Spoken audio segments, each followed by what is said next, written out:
we are going to discuss on classification of living organisms. So,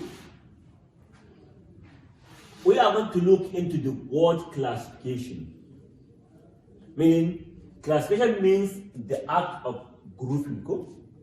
So, the word classification of living organisms here means the act of grouping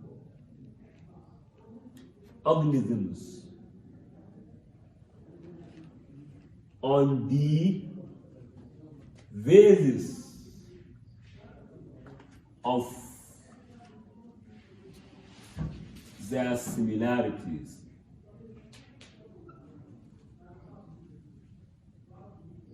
So now, this means that when classifying organisms, scientists use similarities in grouping living organisms. Now, for example, any organism that is capable of manufacturing its own food, they classify it as plant. Or anyone that's capable of giving birth to their young ones, they classify it as what? They classify as animals.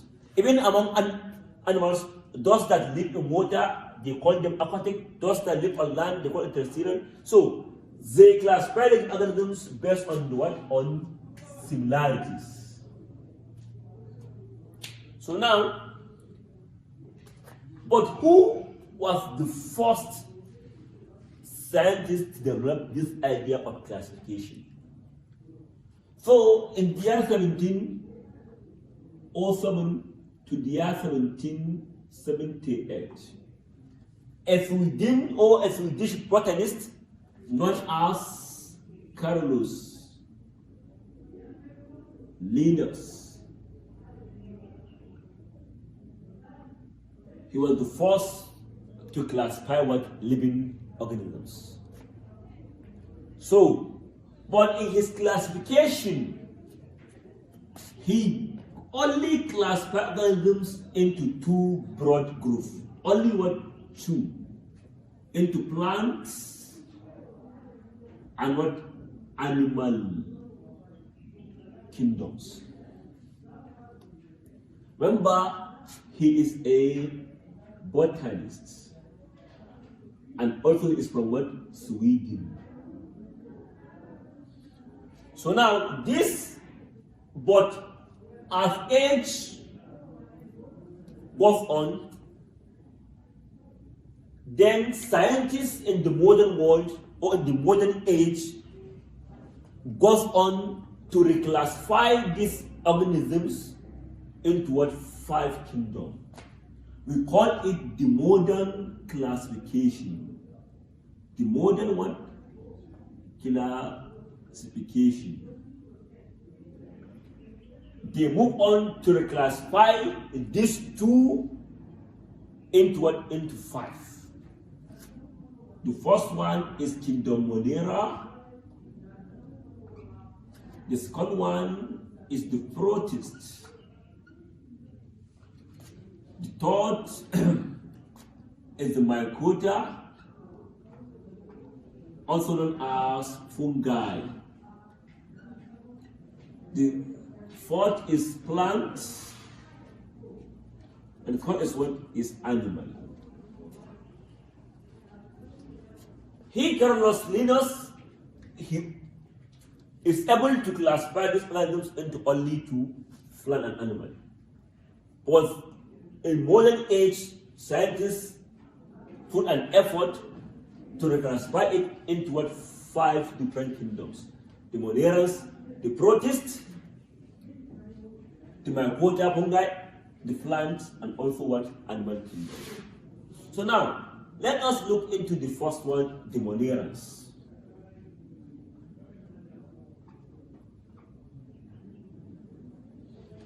So, these Monerans, they only include 2 animals. That is the bacteria, and the second one is the blue-green algae. Another name for this is what? Cyanobacteria. Cyanobacteria.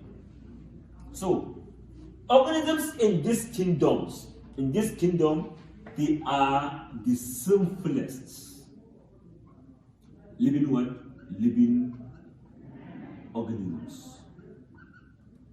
After that, since they are the simplest, meaning they exist in cell form, in cellular form, meaning apart from that, they are single cell organisms, meaning they are made up of only single cell, unicellular. So, since they are among the simplest, it also gives them the opportunity to become to be the member of a prokaryotes. Meaning, since they are simple, meaning they have no true nucleus. So this group include these animals, since they have no true nucleus, meaning the nuclear material such as chromosomes and DNA can only found within the cell. Especially the DNA will always lies within the cytoplasm. So now, these animals, how do they feed? They are classified into two. Some are heterotrophic and some are autotrophic.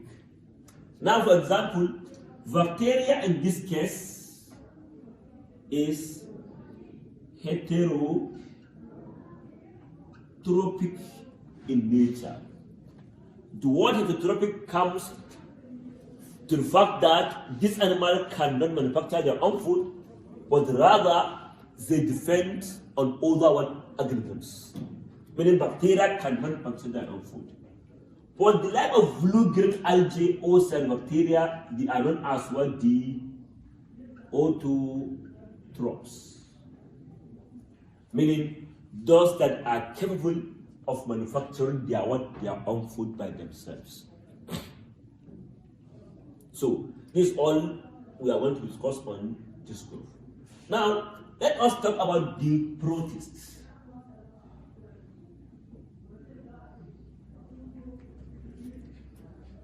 After the monerans, we have the protists.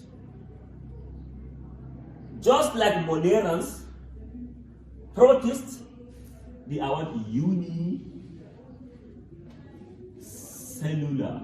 Mainly made up of single cell. Mainly they are at cellular grade. So then, again, just like the monerans, they are prokaryotes. Meaning they have no true nucleus. Meaning they do not have nuclear bound membrane. So now, this kind of organisms, they can be motile, or they can be non-motile. Meaning some of them can move and some of them cannot move. So that is why the protists are classified into three. Those that looks like plant-like, and those that are animal-like, and those that are also plant-animal-like. Animal-like. There are some among the protists that are plant-like. Why? Because they are made up, they contain cellulose, cell wall,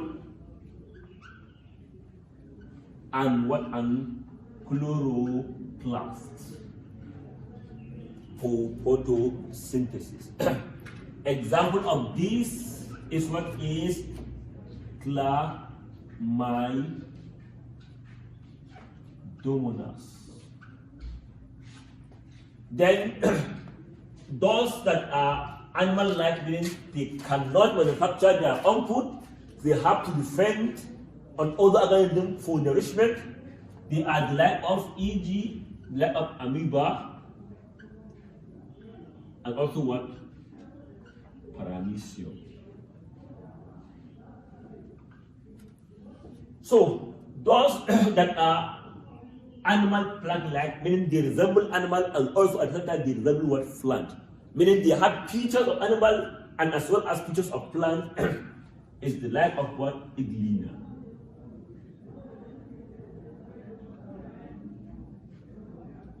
So from this, we can sum up to say that protists can also be heterotrophic, and they can also be what? Be autotrophs. The like of Chlamydomonas, then are the autotrophs, or the like of amoeba and paramecium, they are those that will be considered as what? As heterotrophs.